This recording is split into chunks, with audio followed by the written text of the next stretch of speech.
Remember that they're changing my voice. Keep in mind that in the first two parts I made my point very well, but I had trouble articulating because of the fumes. And you can thank the oppressors for that. And, these people trying to force white, Jewish, and LGBT cultures on everybody, Democrats, Republicans, Libertarians, and countless other groups that are helping them. This should be part 3. So we're going to just shoot through this quickly before they fume me too much. Matthew 5:11. Blessed are you when people insult you, persecute you, and falsely say all kinds of evil against you because of me. So keep in mind that this video series is about why Christ is right to insult the people he's insulting in the New Testament, for example. And in Matthew 5, as we're going to the parts that prove my point, right? We're skipping some parts, right? It says, blessed are you when people insult you. So the people he's insulting are not blessed. But when they insult me, I am blessed because I'm in the spirit of universal pinpointed moral precision, right? You know them by their works. Are their works, half-ass? Are they 3/4? Or are they universal pinpointed moral precision to the best of their ability with all their heart? Are they cheating me out of my right to lead? These are key questions.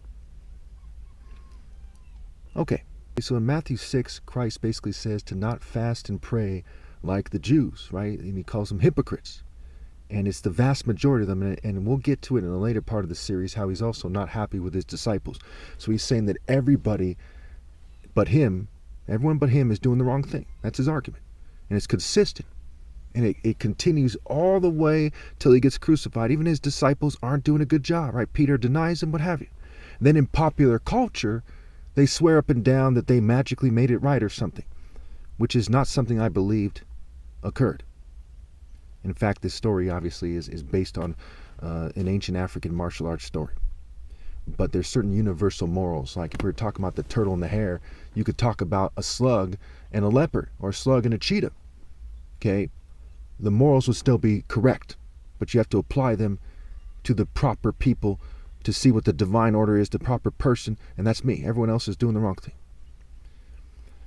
And they need to apply the lessons to change the fact that they're doing the wrong thing and obey God to me to do the right thing. We see that in Matthew 7, for example. In Matthew 7:5, it says, you hypocrites, first take the plank out of your own eye, and then you will see clearly to remove the speck from your brother's eye. We can remove Matthew 7:1-4, which is always taken out of context.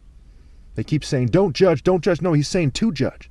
He said, you hypocrites, first take the plank out of your own eye, which takes a certain amount of judgment, right? And then you will see clearly to remove the speck from your brother's eye, which requires you judging your brother. Open and shut. We go down to verse 11.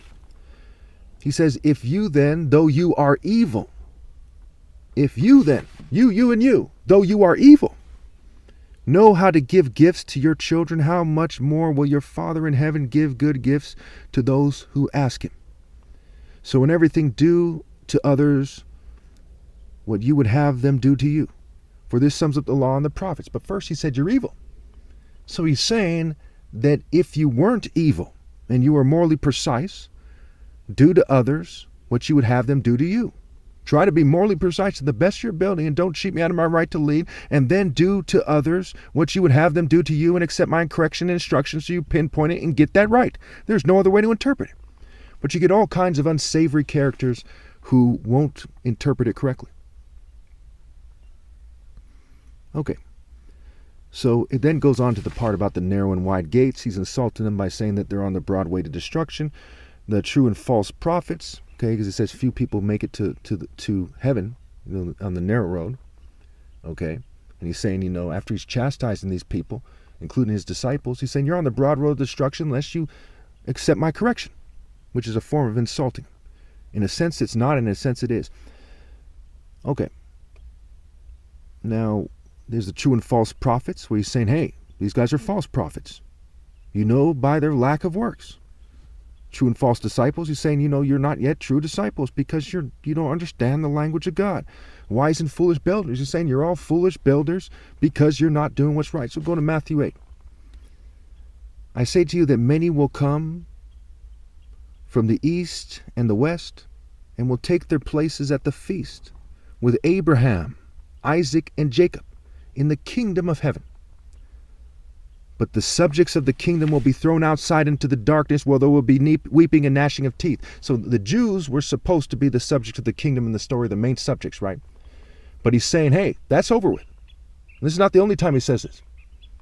He says all those Jews are going to be thrown outside into the darkness, where there'll be weeping and gnashing of teeth. And later on, he overkills it when he says the kingdom of heaven will be taken from you and given to a people who will perform its works. Okay? Now, what's interesting here is he's not saying the Jews have no way back at that point. He's saying if you obey God the right way before Christ comes back, which is me, and his flesh dies, after my flesh dies, right? Then you can make it to heaven even though the masses of Jews are being thrown out with the rest of the masses of people. So you have to understand that the New Testament is very much like the Old Testament. It's making it clear that the masses of people, Jew and Gentile alike, aren't going to heaven. That's one of the main messages. If you do not understand that, okay, and you're a preacher or something, you should be slapped across the face and thrown out of your church. Or maybe you should stay there because everyone knows all churches are disgraced and doing the wrong thing. Going down to verse 26.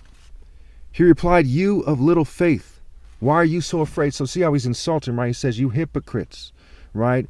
You know, use your damn heads, right? First take the plank out of your own eye. He says, though you are evil, you know how to give gifts, give good gifts to your children. Okay?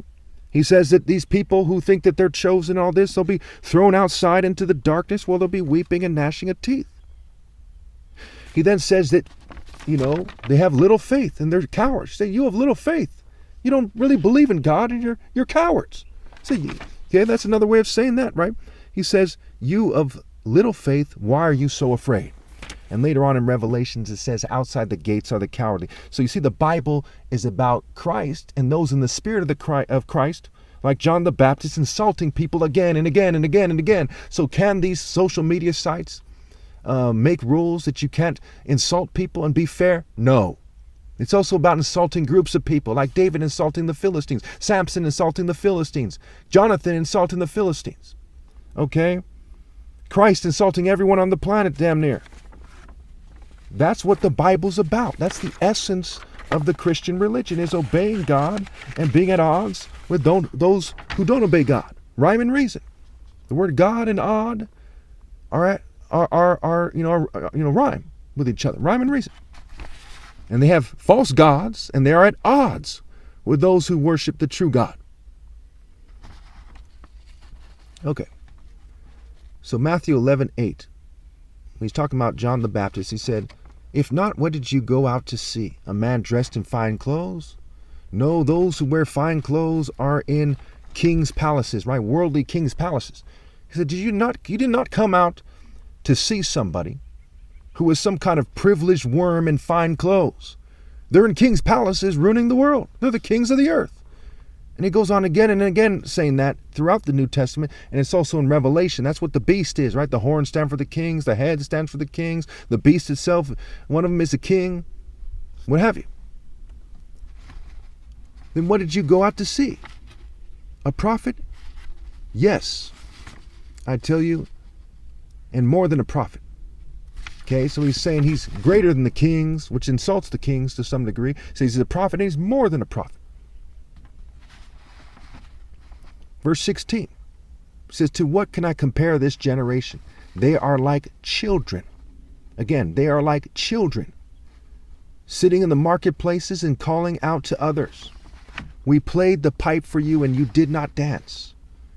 We sang a dirge and you did not mourn.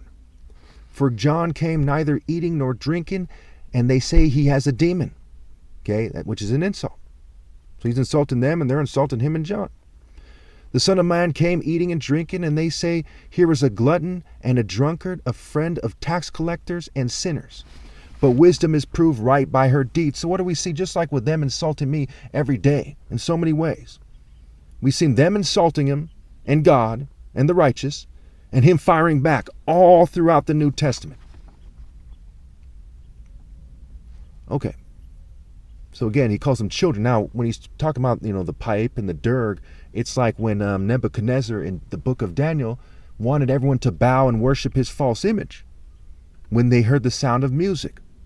So they're like, Babylon, baby lion. They're like children who refuse to accept the true characteristics of God, but instead worship the false idols of false preachers, priests, of kings, the cult of the emperor, what have you. They're children. Now down to the section about unrepentant towns. Woe to unrepentant towns.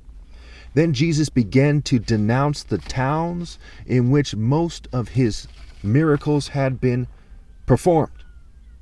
So he's denouncing these towns. He's saying, what's wrong with you people? What the heck? You're going to hell. You're going to hell. Don't believe me? Well, let's see what it says. Okay, again, then Jesus began to denounce the towns in which most of the miracles had been performed because they did not repent. Why? Because they did not repent. Did they claim to believe in God? Yes. Many of them were Jews, right? They claimed to believe in God. The problem was they did not repent. They did not change their ways. Again, faith without works is dead. Woe to you, Chorazin. Woe to you, Bethsaida. For if the miracles that were performed in you had been performed in Tyre and Sidon, they would have repented long ago in sackcloth and ashes. Now keep in mind, Tyre and Sidon still has people in them. So he's basically saying they're a bunch of sinners. So even those sinners over there, which is insulting them, would have repented if they saw the miracles that you saw. And again, the miracles are figurative. It has to do with moral martial art action. If you have any questions, I'll direct you to a playlist that explains that. See in the comments, right? But one is like John 16:25 or something, where it says he's speaking figuratively. It's a long story why that is. Okay. And you have to connect it to a lot of things, like the cloud is figurative, right? It's a long story there. Okay. But I tell you, okay, we won't have that. But I tell you, it will be more bearable for Tyre and Sidon on the day of judgment than for you. And you, Capernaum, will you be lifted to the heavens, right? Will your city be lifted to heaven? You, Santa Clara County, and you, North America, the inhabitants of the earth, you name it, will you be lifted to the heavens? No, you will go down to Hades. For if the miracles that were performed in you had been performed in Sodom, it would have remained to this day. Now keep in mind, there's still people living in the region of Sodom to that day. He's basically saying they're the walking dead. And to this day, there's still people there.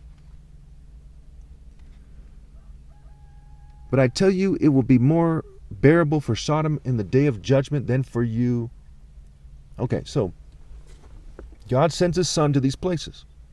And they refuse to repent and change their ways and rally to him and believe in him and so on and so forth. So he says they're going down to Hades. They're going to hell. And he's saying they're going to hell, which includes their family. Some of these people, have 3 or 4 generations, maybe even 5. Some people live longer than others even back then. And he's saying you and your families, everyone you know, your neighbors, they're going to hell. Okay, we'll leave it there for now.